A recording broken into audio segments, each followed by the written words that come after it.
বিএনপির ভারপ্রাপ্ত চেয়ারম্যান তারেক রহমান বলেছেন, আগামীর বাংলাদেশে আর কোনো ব্যক্তি এমনকি প্রধানমন্ত্রীও স্বেচ্ছাচারী হয়ে ক্ষমতার অপব্যবহার করতে পারবে না, তা নিশ্চিত করতে চায় বিএনপি। বিএনপির ঘোষিত ৩১ দফার আলোকে কেউ পরপর দুবারের বেশি প্রধানমন্ত্রী হতে না পারা এবং আইন, বিচার ও নির্বাহী বিভাগের মধ্যে ক্ষমতার ভারসাম্য রক্ষা করবে দলটি। বিস্তারিত মনিরুল ইসলাম মিন্টুর রিপোর্টে। রাষ্ট্র কাঠামো মেরামতের রূপরেখা ৩১ দফার আলোকে সংস্কার নিয়ে রাজধানীর একটি হোটেলে সেমিনারের আয়োজন করে জাতীয়তাবাদী দল বিএনপি। সেমিনারে যুগপৎ আন্দোলনে শরিক বিভিন্ন রাজনৈতিক দলের নেতৃবৃন্দ, বিএনপির জাতীয় স্থায়ী কমিটির সদস্য এবং বিভিন্ন দেশের কূটনীতিকরা উপস্থিত ছিলেন। প্রধান অতিথির বক্তব্যে বিএনপির ভারপ্রাপ্ত চেয়ারম্যান তারেক রহমান বলেন, রাজনৈতিক দলগুলোর মধ্যে দর্শনের ভিন্নতা থাকলেও বৃহত্তর পরিসরে গণতান্ত্রিক আদর্শ প্রতিষ্ঠায় ঐক্যমত্য হচ্ছে। জনগণের ভোটে বিএনপি যদি সরকার গঠন করে, আপনারা দেখতে পাবেন আমাদের ৩১ দফার আলোকে জনগণের ক্ষমতায়ন ও অংশীদারিত্বের রাজনীতি।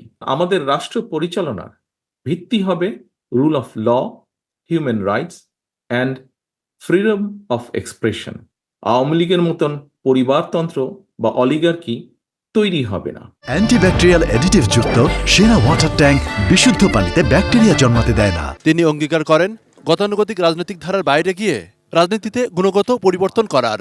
আমরা নিশ্চিত করতে চাই, সর্বোচ্চ চেষ্টা থাকবে আমাদের, আগামীর বাংলাদেশে আর কোনো ব্যক্তি এমনকি প্রধানমন্ত্রীও স্বৈরাচারী হয়ে ক্ষমতার অপব্যবহার যেন করতে না পারে বা পারবে না।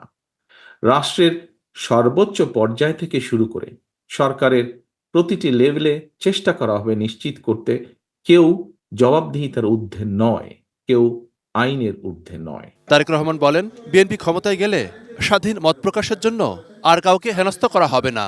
যেখানে ইউটিউব, ফেসবুক এবং আদার অনলাইন প্ল্যাটফর্মে নিজেদের ভাবনা প্রকাশের কারণে কিংবা প্রধানমন্ত্রী সহ গুরুত্বপূর্ণ ব্যক্তিদের বিষয় মন্তব্যের দায়ে কাউকে যেন হেনস্থা করা না হয়। মানুষের আর্থসামাজিক নিরাপত্তাই প্রকৃত সংস্কার বলে উল্লেখ করেন বিএনপির এই শীর্ষ নেতা। ক্ষমতার পরিবর্তন মানে কেবল একটি দল থেকে অন্য দলের কাছে রাষ্ট্রের ক্ষমতা হস্তান্তর নয়।